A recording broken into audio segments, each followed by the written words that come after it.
Вы слухаеце Трансусветнае радыё. У эфіры праграма «Урокі гісторыі».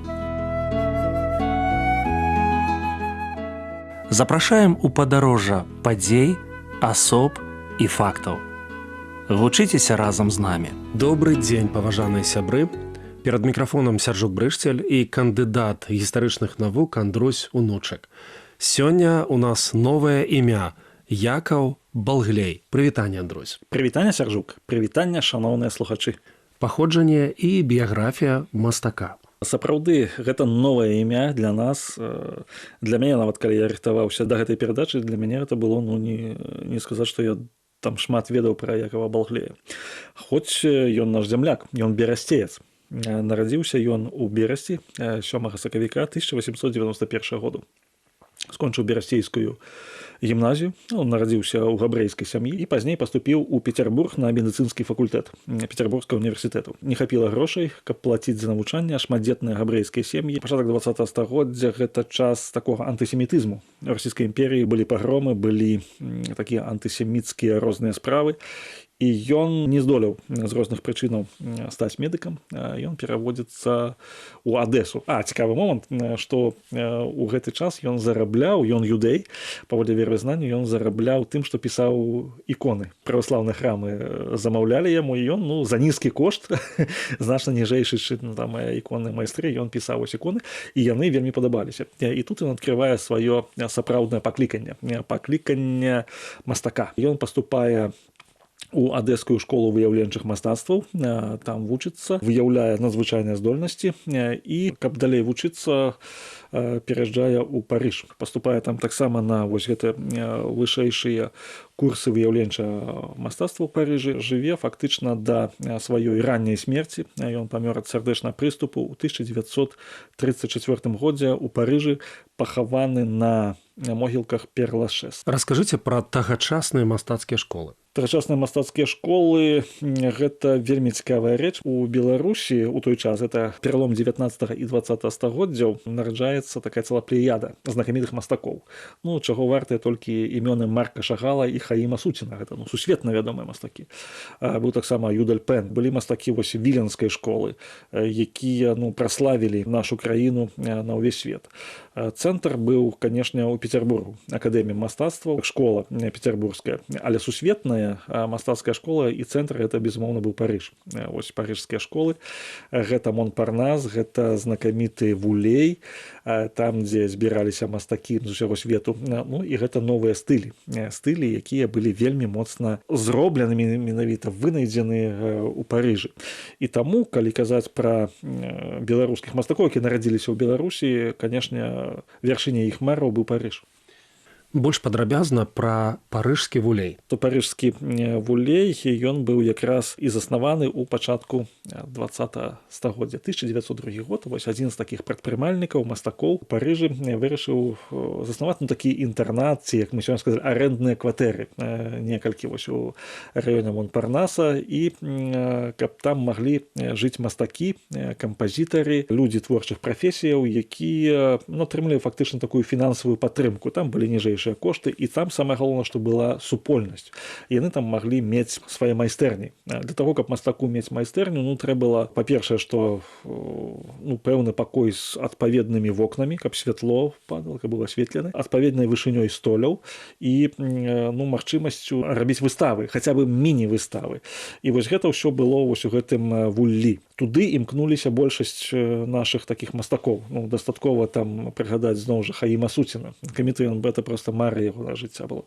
І вось ён пераязджае ў Парыж, Якаў Балглей, але не селіцца ў Вуллі, а побач з ім, і наведвае знакамітыя вось кавярні, парыжскія Купал і Ратонда.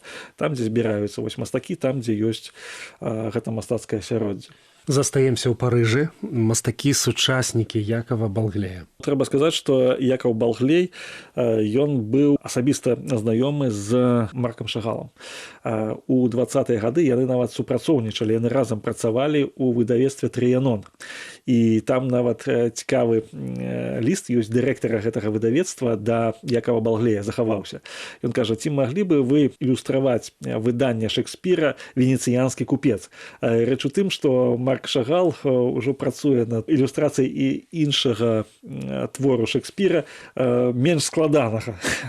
Таму вось асабіста знаёмства з Шагалам, са знакамітымі французскімі мастакамі, вось той школы нямецкімі мастакамі, яно дазваляе Балглею мець такія добрыя вынікі. Хоць разам з тым гэта накладвае і такі вельмі сур'ёзны адбітак. Рэч у тым, што ягоныя раннія карціны ён проста ўсе спаліў. Некаторыя кажуць, дзесьці каля 100 карцінаў ён спаліў. Ён проста пазнаёміўся з тым, як малююць ягоныя сучаснікі, якія жывуць у Вуллі, наведаў Лувр, наведаў таксама пазней Італію, італьянскіх мастакоў паглядзеў і проста прыехаў адзін дзень, усё спаліў. І пачаў як бы з чыстага ліста, кажа, гэта нічого не варта. Цікавы момант. Да, творчасць і знакамітыя карціны Якава Балглея. У яго было некалькі перыядаў. Ну, па-першае, гэта перыяд вось да Першай светнай вайны, калі фактычна нічога не засталося. Ён імкнуўся пісаць партрэты. Адзін з знакамітых вось ягоны аўтапартрэт. Ёсць партрэт дзяўчыны з чырвоным бантам. Але найбольш знакамітая, калі ён ужо пасля Першай светнай вайны ў 20-е гады напісаў такую серыю афортаў «Вайна і мір». Вось гэта трагедыя вайны і трагедыя чалавека на вайне. Таксама вось ягонае сямейнае жыццё складвалася даволі паспяхова. Ён ажаніўся за Алісай Кефер, якая была са знакамітай сям'і, якая ахвяравала ўсім сваім становішчам, выйшла замуж за мастака габрэя, нават не грамадзяніна, грамадзянства атрымаў такі ў 1924 годзе, французскае грамадзянства. І ён пачаў маляваць сваю жонку, сваіх дочак, і нават вось каляровая гама мянялася. Калі на пачатку гэта было вельмі цьмяна, вось аўтапартрэт, глядзіш, там яго ледзьве можна разгледзець сілуэт, то ў канцы гэта ўжо яскравая такая яркія карціны. Мы анансавалі, што Якаў Балглей малае вядомае імя ў Беларусі. Чаму так здарылася і як гэта выправіць? Ну, трэба сказаць, што тут два моманты. Па-першае, што у нас увогуле так мала вядомыя мастакі, апроч Шагала, можа быць, нават Суцін не вельмі вядомы тога перыяду, таму што ўвесь савецкі час яны фактычна былі выкрэслены з нашай гісторыі. І цяпер толькі мы пачынаем даведвацца і адражаць вось гэта. Як? Па-першае, што казаць пра яго, ладзіць выставы, запрашаць тых людзей, якія разбіраюцца ў мастацтве і могуць прадставіць ягоныя карціны, арганізоўваць сувязі з тымі цэнтрамі мастацкімі, дзе ён шануецца. А ў Францыі ён уваходзіць у такую плеяду вядомых мастакоў. Ну і ў першую чаргу наведаць музей гісторыі Брэста. Музей гісторыі Брэста, там, дзе ёсць, па-мойму, там ёсць гэта партрэт дзяўчыны, арыгінал.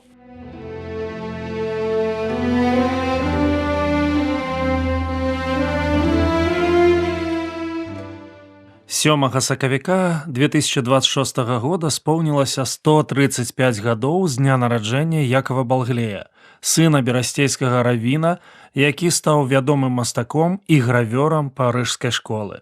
Дзве работы знакамітага ўраджанца, «Малітва» і «Пара» вы можаце ўбачыць у музеі гісторыі горада Брэста.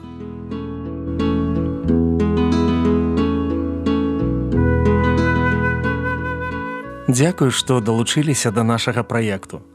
Калі ў вас ёсць пытанні, пішыце, каля ласка, на адрас Трансусветнае радыё, урокі гісторыі. Паштовая скрынка 45, індекс 22 40 20, горад Брэст 20, Беларусь. Пакідаю для сувязі электронную пошту rmtwr.by@gmail.com. Шукайце нас на сайце twr.fm. До новых сустрэч!